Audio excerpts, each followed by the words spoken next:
Wodehouse in The Strand. Short story collection by Pelham Granville Wodehouse. Chapter 20. The Metropolitan Touch. Nobody's more alive than I am to the fact that young Bingo Little is in many respects a sound old egg, but I must say there are things about him that could be improved. The man's too expansive altogether. When it comes to letting the world in on the secrets of his heart, he has about as much shrinking reticence as a steam calliope. Well, for instance, here's the telegram I got from him one evening in November. "I say, Bertie, old man, I'm in love at last. She's the most wonderful girl, Bertie, old man. This is the real thing at last, Bertie. Come here at once and bring Jeeves. Oh, I say, you know that tobacco shop in Bond Street on the left side as you go up? Will you get me 100 of their special cigarettes and send them to me here? I've run out. I know when you see her you'll think she is the most wonderful girl. And mind you bring Jeeves. Don't forget the cigarettes. Bingo." It had been handed in at Twing Post Office. In other words, he'd submitted that frightful rot to the goggling eye of a village postmistress, who's probably the mainspring of local gossip and would have the place ringing with the news before nightfall. He couldn't have given himself away more completely if he'd hired the town crier. When I was a kid I used to read stories about knights and Vikings and that species of chappie who would get up without blush in the middle of a crowded banquet and loose off a song about how perfectly priceless they thought their best girl. I've often felt that those days would have suited young Bingo down to the ground. Jeeves had brought the thing in with the evening drink, and I slung it over to him. "It was about due, of course," I said. "Young Bingo hasn't been in love for at least a couple of months. I wonder who it is this time." "Miss Mary Burgess, sir," said Jeeves. "The niece of the Reverend Mr. Heppenstall. She's staying at Twing Vicarage." Great Scott! I knew that Jeeves knew practically everything in the world, but this sounded like second sight. "How do you know that?" "When we were visiting Twing Hall in the summer, sir, I formed a somewhat close friendship with Mr. Heppenstall's butler. He is good enough to keep me abreast of the local news from time to time. From this account, sir, the young lady appears to be a very estimable young lady, of a somewhat serious nature, I understand. Mr. Little is very épris, sir. Brookfield, my correspondent, writes that last week he observed him in the moonlight at an advanced hour gazing up at his window." "Whose window? Brookfield's?" "Yes, sir, presumably under the impression that it was the young lady's." "But what the deuce is he doing at Twing at all?" "Mr. Little was compelled to resume his old position as tutor to Lord Wickhammersley's son at Twing Hall, sir, owing to having been unsuccessful in some speculations at Hurst Park at the end of October." "Good Lord, Jeeves, is there anything you don't know?" "I couldn't say, sir." I picked up the telegram. "I suppose he wants us to go down and help him out a bit." "That would appear to be his motive in dispatching the message, sir." "Well, what shall we do? Go?" "I would advocate it, sir. If I may say so, I think that Mr. Little should be encouraged in this particular matter." "You think he's picked a winner this time?" "I hear nothing but excellent reports of the young lady, sir. I think it is beyond question that she would be an admirable influence for Mr. Little, should the affair come to a happy conclusion. Such a union would also, I fancy, go far to restore Mr. Little to the good graces of his uncle, the young lady being well connected and possessing private means. In short, sir, I think that if there's anything that we can do, we should do it." "Well, with you behind him," I said, "I don't see how he can fail to click." "Oh, very good, sir," said Jeeves. "The tribute is much appreciated." Bingo met us at Twing Station next day, and insisted on my sending Jeeves on in the car with the bags, while he and I walked. He started in about the female the moment we'd begun to hoof it. "She's very wonderful, Bertie. She's not one of those flippant, shallow-minded modern girls. She's sweetly grave and beautifully earnest. She reminds me of what's the name I want?" "Mary Lloyd?" "St. Cecilia," said young Bingo, eyeing me with a good deal of loathing. "She reminds me of St. Cecilia. She makes me yearn to be a better, nobler, deeper, broader man." "What beats me," I said, following up a train of thought, is what principle you picked them on. The girls you fall in love with, I mean. I mean to say, what's your system? As far as I can see, no two of them are alike. First it was Mabel the waitress, then Honoria Glossop, then that fearful blister Charlotte Corday Rowbottom. I own that Bingo had the decency to shudder. Thinking of Charlotte always made me shudder too. You don't seriously mean, Bertie, that you're intending to compare the feeling I have for Mary Burgess, the holy devotion, the spiritual— Oh, all right, let it go, I said. I say, old lad, aren't we going rather a long way round? Considering that we were supposed to be headed for Twing Hall, it seemed to me that we were making a longish job of it. The hall is about 2 miles from the station by the main road, and we'd cut off down a lane, gone across country for a bit, climbed a stile or two, and were now working our way across a field that ended in another lane. She sometimes takes her little brother for a walk round this way, explained Bingo. I thought we would meet her and bow, and you could see her, you know, and then we'd walk on. Of course, I said. That's enough excitement for anyone, and undoubtedly a corking reward for tramping 3 miles out of one's way over ploughed fields with tight boots. But don't we do anything else? Don't we tack on to the girl and buzz along with her? Good Lord, said Bingo, honestly amazed. You don't suppose I've got nerve enough for that, do you? I just look at her from afar and all that sort of thing. Quick, here she comes. Oh, no, I'm wrong. It was like that song of Harry Lauder's where he's waiting for the girl and says, This is her. No, it's a rabbit. Young Bingo made me stand there in the teeth of a nor'east half-gale for 10 minutes, keeping me on my toes with a series of false alarms, and I was just thinking of suggesting that we should lay off and give the rest of the proceedings a miss, when round the corner there came a fox-terrier, and Bingo quivered like an aspen. Then there hove in sight a small boy, and he shook like a jelly. Finally, like a star whose entrance has been worked up by the personnel of the ensemble, a girl appeared, and his emotion was painful to witness.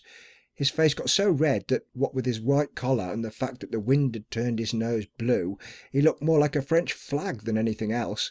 He sagged from the waist upwards, as if he'd been filleted. He was just raising his fingers limply to his cap, when he suddenly saw that the girl wasn't alone. A chappie in clerical costume was also among those present, and the sight of him didn't seem to do Bingo a bit of good. His face got redder, and his nose bluer, and it wasn't till they'd nearly passed that he managed to get hold of his cap. The girl bowed. The curate said, Ah, little, rough weather. The dog barked, and then they toddled on, and the entertainment was over. The curate was a new factor in the situation to me. I reported his movements to Jeeves when I got to the hall.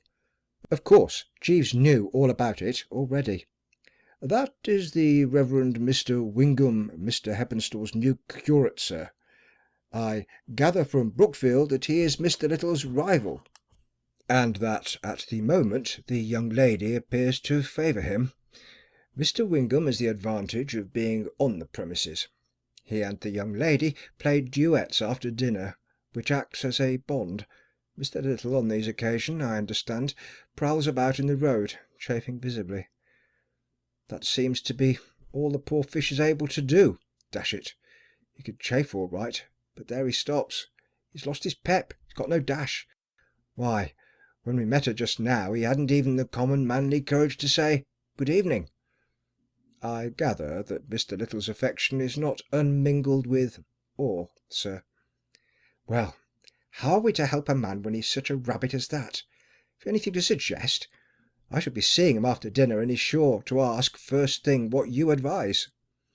In my opinion, sir, the most judicious course for Mr. Little to pursue would be to concentrate on the young gentleman. The small brother? How do you mean? Make a friend of him, sir. Take him for walks and so forth. It doesn't sound one of your red-hottest ideas. I must say, I expected something fruitier than that. It would be a beginning, sir, and might lead to better things. Well, I'll tell him. I like the look of her, Jeeves. A thoroughly estimable young lady, sir. I slipped Bingo the tip from the stable that night, and was glad to observe that it seemed to cheer him up. Jeeves is always right, he said. I ought to have thought of it myself. I'll start in tomorrow. It was amazing how the chappie bucked up. Long before I left for town it had become a mere commonplace for him to speak to the girl. I mean, he didn't simply look stuffed when they met. The brother was forming a bond that was a dashed sight stronger than the curate's duets. She and Bingo used to take him for walks together. I asked Bingo what they talked about on these occasions, and he said Wilfrid's future. The girl hoped that Wilfrid would one day become a curate, but Bingo said no, there was something about curates he didn't quite like. The day we left, Bingo came to see us off with Wilfrid frisking about him like an old college chum. The last I saw of them, Bingo was standing him chocolates out of the slot machine, a scene of peace and cheery goodwill. Dashed promising, I thought, which made it all the more of a jar about a fortnight later when his telegram arrived, as follows. "Bertie, old man. I say, Bertie, could you possibly come down here? At once? Everything gone wrong, hang it all. Dash it, Bertie, you simply must come. I'm in a state of absolute despair and heartbroken. Would you mind sending another 100 of those cigarettes? And bring Jeeves when you come, Bertie. You simply must come, Bertie. I rely on you. Don't forget to bring Jeeves. Bingo." For a chap who's perpetually hard up, I must say that young Bingo is the most wasteful telegraphist I ever struck. He's got no notion of condensing. The silly ass simply pours out his wounded soul at twopence a word, or whatever it is, without a thought. "How about it, Jeeves?" I said. "Getting a bit fed. I can't go chucking all my engagements every second week in order to biff down to Twing and rally round young Bingo. Send him a wire telling him to end it all in the village pond." "If you could spare me for the night, sir, I should be glad to run down and investigate." "Oh, dash it. Well, I suppose there's nothing else to be done. After all, you're the fellow he wants. All right, carry on." Jeeves got back late the next day. "Well?" I said. Jeeves appeared perturbed. He allowed his left eyebrow to flicker upwards in a concerned sort of manner. "I have done what I could, sir," he said, "but I fear Mr. Little's chances do not appear bright. Since our last visit, sir, there has been a decidedly sinister and disquieting development." "Oh? What's that?" "You may remember Mr. Steggles, sir, the young gentleman who was studying for an examination with Mr. Heppenstall at the vicarage." Of course I remembered Steggles. You'll place him if you throw your mind back. Recollect the rat-faced chappie of sporting tastes who made the book on the sermon handicap and then made another on the choir boy sports. That's the fellow. A blighter of infinite guile and up to every shady scheme on the list. Though, thanks to Jeeves, we'd let him in pretty badly on the girls' egg and spoon race and collected a parcel off him in spite of his villainies. "What's Steggles got to do with it?" I asked. "I gather from Brookfield, sir, who chanced to overhear a conversation, that Mr. Steggles is interesting himself in the affair." "Good Lord! What, making a book on it?" "I understand that he is accepting wagers from those in his immediate circle, sir, against Mr. Little, whose chances he does not seem to fancy." "I don't like that, Jeeves." "No, sir. It is sinister. From what I know of Steggles, there will be dirty work." "It has already occurred, sir." "Already?" "Yes, sir. It seems that in pursuance of the policy which he'd been good enough to allow me to suggest to him, Mr. Little escorted Master Burgess to the church bazaar, and there met Mr. Steggles, who was in the company of young Master Heppenstall, the Reverend Mr. Heppenstall's second son, who is home from Rugby just now, having recently recovered from an attack of mumps. The encounter took place in the refreshment room, where Mr. Steggles was at that moment entertaining Master Heppenstall. To cut a long story short, sir, the two gentlemen became extremely interested in the hearty matter in which the lads were fortifying themselves, and Mr. Steggles offered to back his nominee in a weight-for-age eating contest against Master Burgess for £1 a side. Mr. Little admitted to me that he was conscious of a certain hesitation as to what the upshot might be, should Miss Burgess get to hear of the matter, but his sporting blood was too much for him, and he agreed to the contest. This was duly carried out, both lads exhibiting the utmost willingness and enthusiasm, and eventually Master Burgess justified Mr. Little's confidence by winning, but only after a bitter struggle. Next day both contestants were in considerable pain. Inquiries were made, and confessions extorted, and Mr. Little, I learned from Brookfield, who happened to be near the door of the drawing-room at the moment, had an extremely unpleasant interview with the young lady, which ended in her desiring him never to speak to her again. There's no getting away from the fact that if ever a man required watching, it's Steggles. Machiavelli could have taken his correspondence course. "It was a put-up job, Jeeves," I said. "I mean, Steggles worked the whole thing on purpose. It's his old nobbling game." "There would seem to be no doubt about that, sir." "Well, he seems to have dished poor old Bingo all right." "That is the prevalent opinion, sir. Brookfield tells me that down in the village at the Cow and Horses 7 to 1 is being freely offered Mr. Wingham and finding no takers." "Good Lord, are they betting about it down in the village too?" "Yes, sir, and in adjoining hamlets also. The affair has caused widespread interest. I'm told that there is a certain sporting reaction in even so distant a spot as Lower Bingley." "Well, I don't see what there is to do. If Bingo's such a chump, one is fighting a losing battle, I hear, sir. But I did venture to indicate to Mr. Little a course of action which might prove of advantage. I recommended him to busy himself with good works." "Good works?" "About the village, sir. Reading to the bedridden, chatting with the sick, that sort of thing, sir. We can but trust that good results will ensue." "Yes, I suppose so," I said, doubtfully. "But by gosh, if I was a sick man, I'd hate to have a loony like young Bingo coming and gibbering at my bedside." "There is that aspect of the matter, sir," said Jeeves. "I didn't hear a word from Bingo for a couple of weeks, and I took it, after a while, that he'd found the going too hard and had chucked in the towel. And then one night not long before Christmas I came back to the flat pretty latish, having been out dancing at the Embassy. I was fairly tired, having swung a practically non-stop shoe from shortly after dinner till 2 a.m, and bed seemed to be indicated.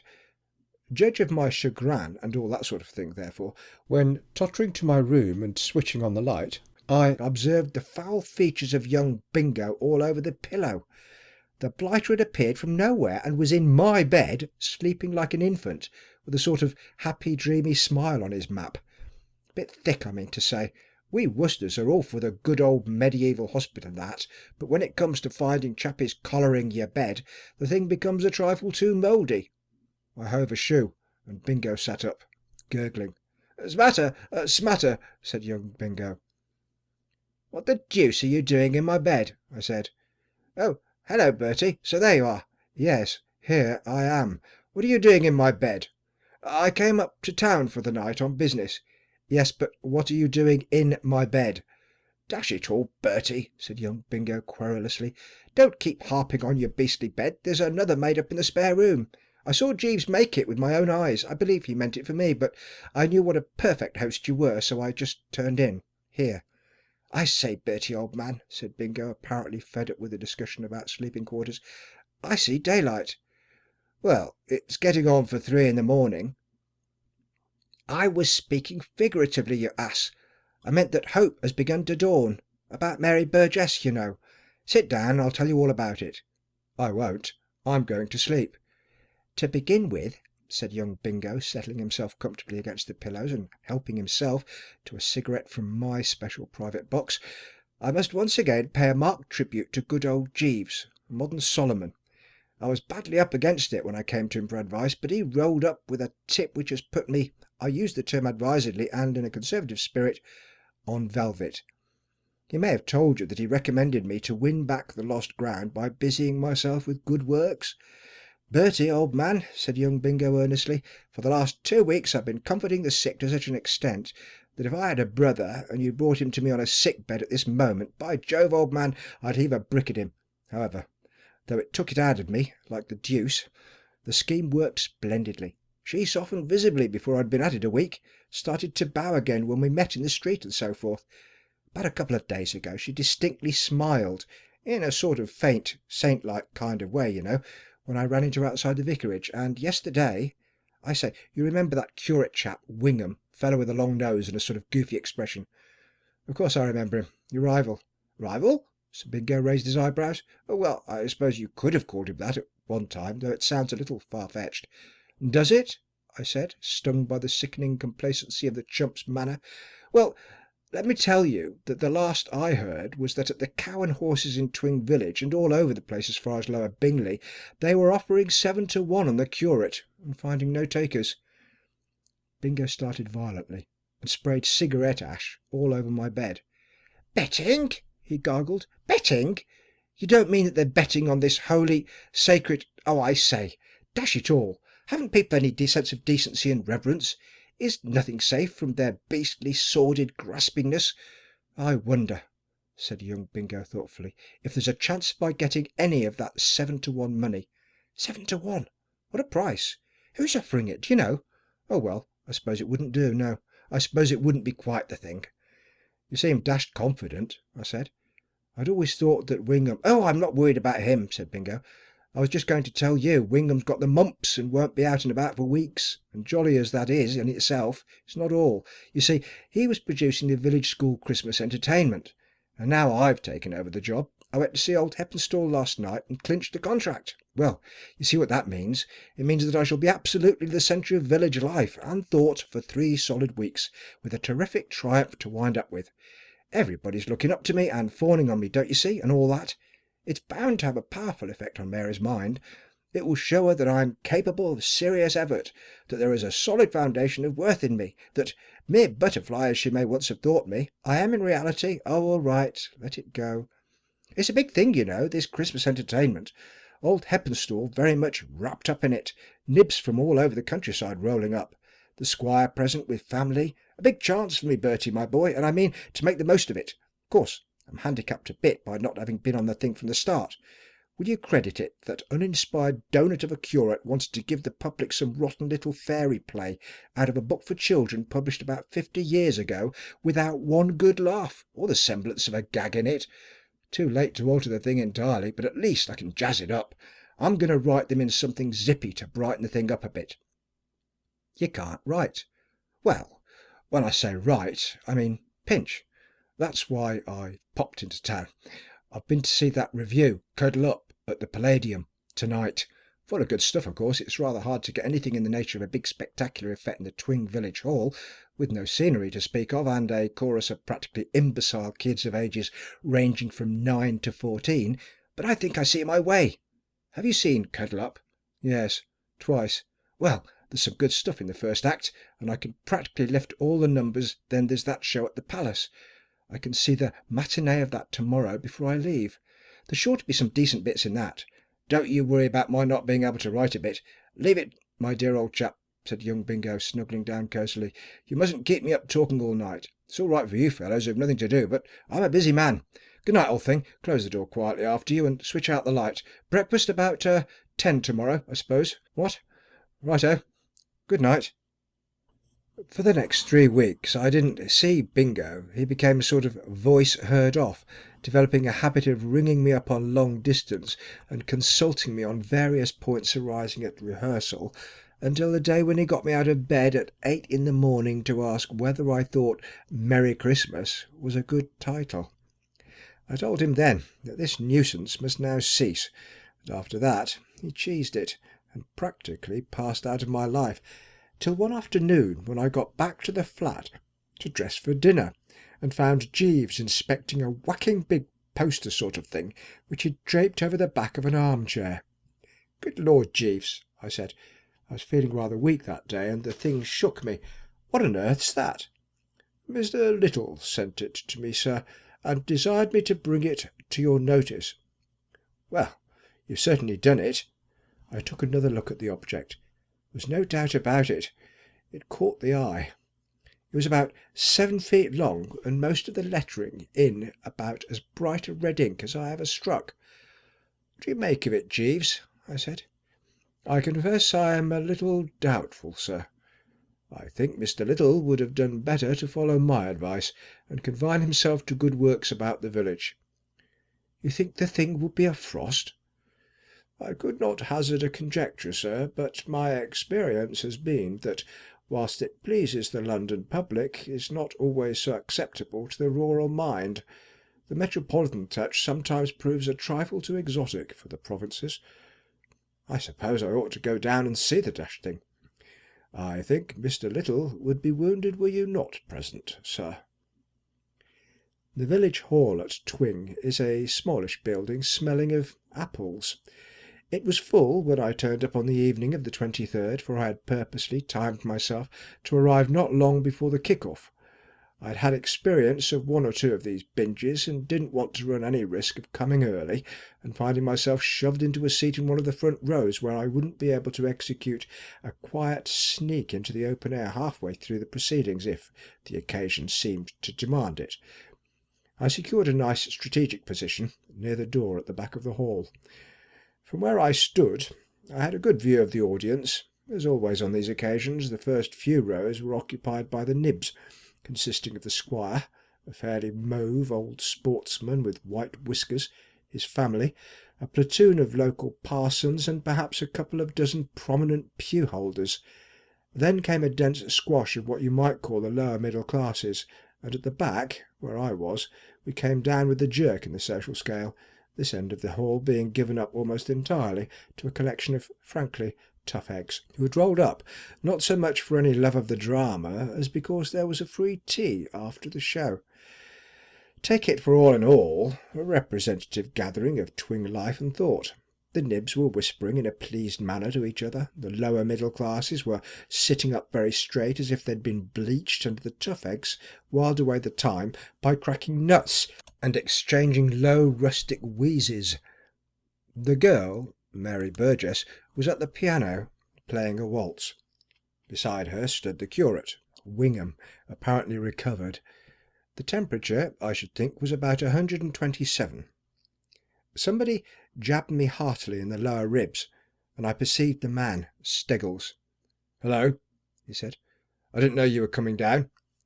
I didn't like the chap, but we Worcesters can wear the mask. I beamed a bit. "Oh, yes," I said. "Bingo wanted me to roll up and see his show." "I hear he's giving us something pretty ambitious," said the man Steggles. "Bee effects and all that sort of thing." "I believe so." "Of course, it means a lot to him, doesn't it? He's told you about the girl, of course." "Yes, and I hear you're laying several to one against him," I said, eyeing the blighter a trifle austerely. He didn't even quiver. "Oh, just a little flutter to relieve the monotony of country life," he said. "You got the facts a bit wrong. It's down in the village that they're laying 7 to 1. You can do better than that if you feel speculative mood. How about a 10 or 100 to 8? "Good Lord, are you giving that?" "Yes.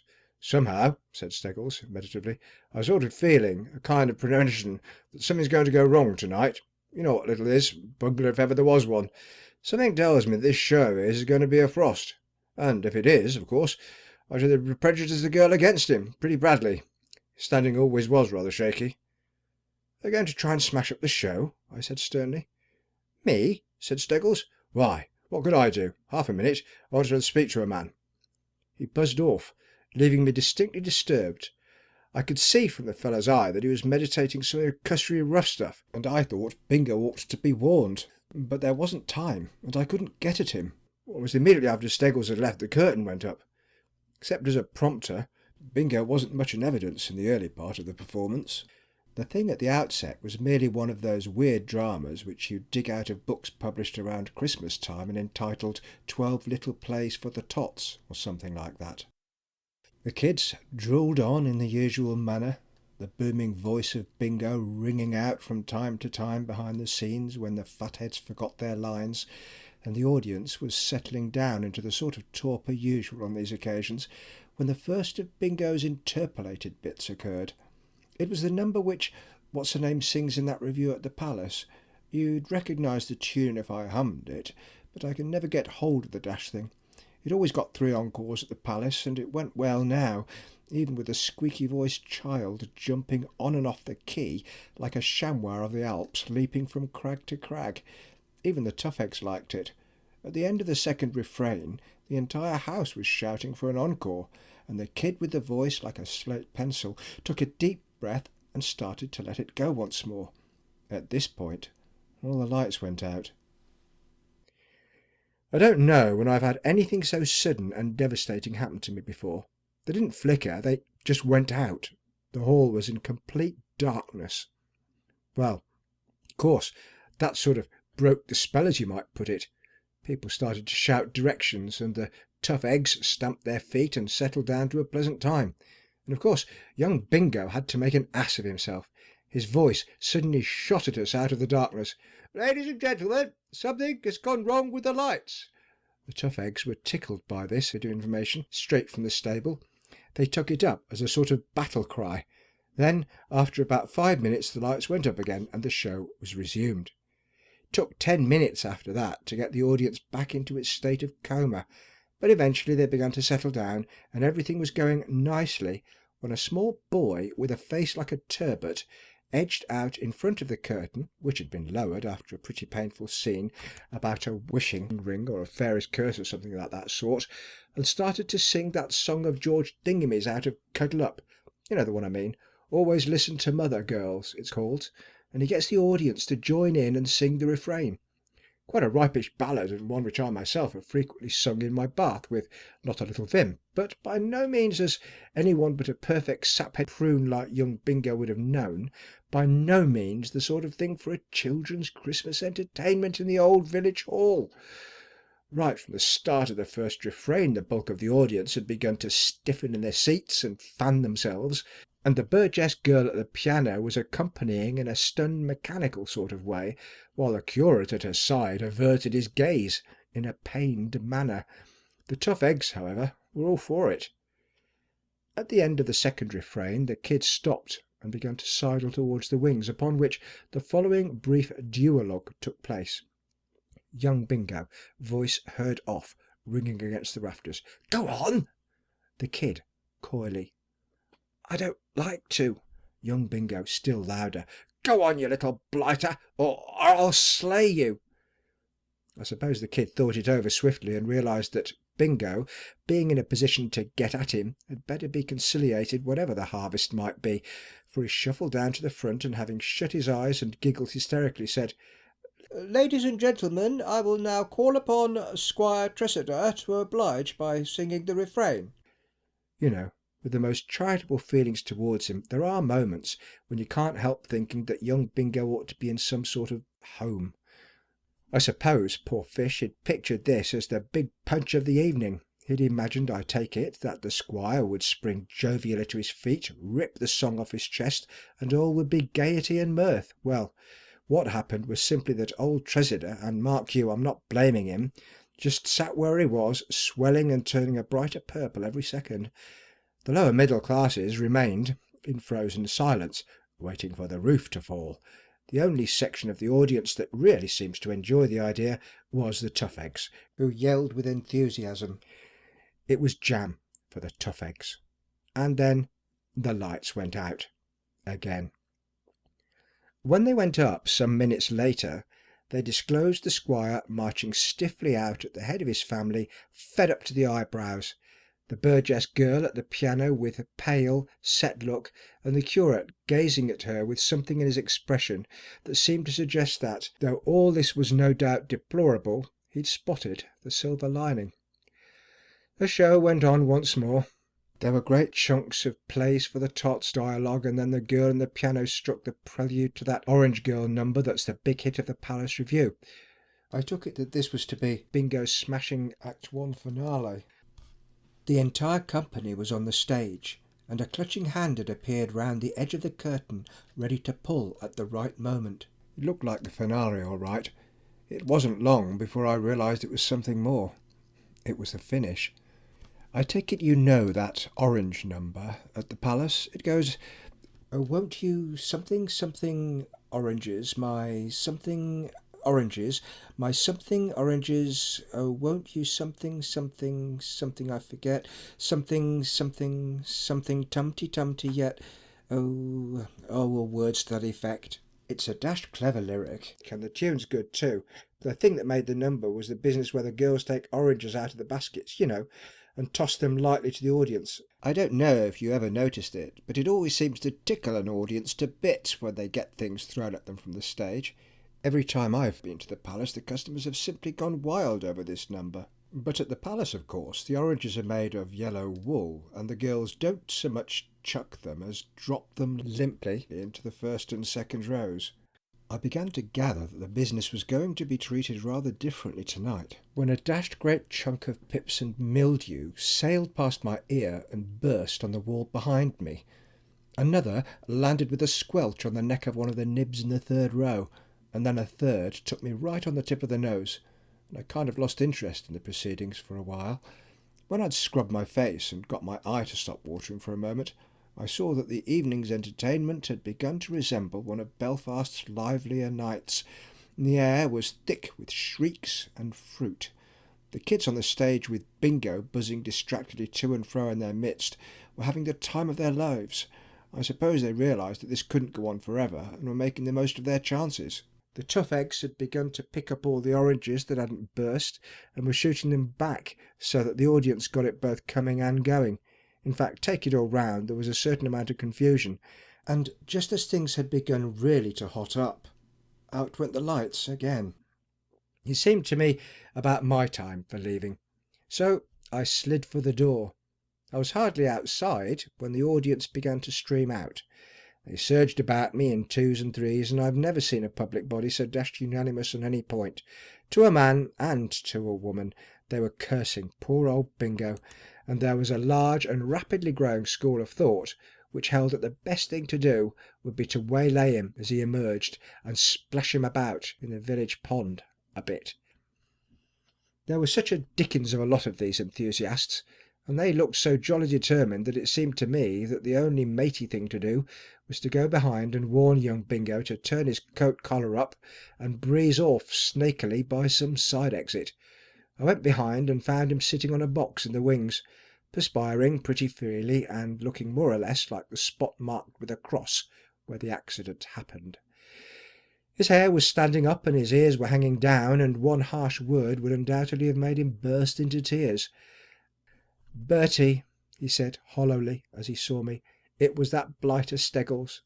I caught one of the kids before he could get away, and got it all out of him. Steggles substituted real oranges for the balls of wool, which with infinite sweat and at a cost of nearly a quid I had specially prepared.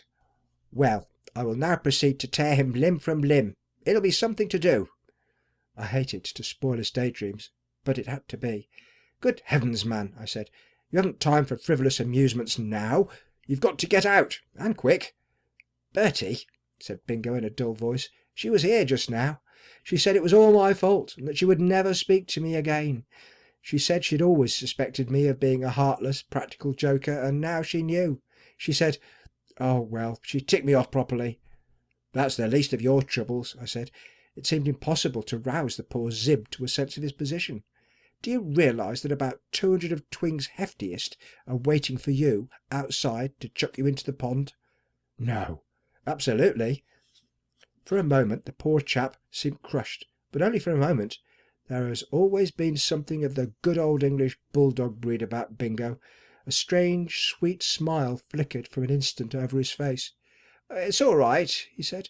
"I can sneak out through the cellar and climb over the wall at the back. They can't intimidate me." It couldn't have been more than a week later when Jeeves, after he had bought me my tea, gently steered me away from the sporting page of the Morning Post and directed my attention to an announcement in the engagements and marriages column. It was a brief statement that a marriage had been arranged and would shortly take place between the Honourable and Reverend Hubert Wingham, third son of the Right Honourable the Earl of Sturridge, and Mary, only daughter of the late Matthew Burgess of Weatherly Court, Hants. "Of course," I said, after I'd given it the east to west. "I expected this, Jeeves." "Yes, sir." "She would never forgive him what happened that night." "No, sir." "Well," I said, as I took a sip of the fragrant and steaming, "I don't suppose it will take old Bingo long to get over it. It's about the 111th time this sort of thing has happened to him. You're the man I'm sorry for." "Me, sir?" "Well, dash it all, you can't have forgotten what a deuce of a lot of trouble you took to bring the thing off for Bingo. It's too bad that all your work should have been wasted." "Not entirely wasted, sir." "Eh?" "It is true that my efforts to bring about the match between Mr. Little and the young lady were not successful, but still I look back upon the matter with a certain satisfaction." "Because you did your best, you mean?" Not entirely, sir. Of course, that thought also gives me pleasure. I was alluding more particularly to the fact that I found the affair financially remunerative. financially remunerative. What do you mean? When I learned that Mr. Steggles had interested himself in the contest, sir, I went shares with my friend Brookfield, and bought the book which had been made on the issue by the landlord of the Cow and Horses. It has proved a highly profitable investment. Your breakfast will be ready almost immediately, sir. Kidneys on toast, and mushrooms. I will bring it when you ring. End of chapter 20. Recording by Gordon MacKay, Earton Hall, Holmrook, Cumbria.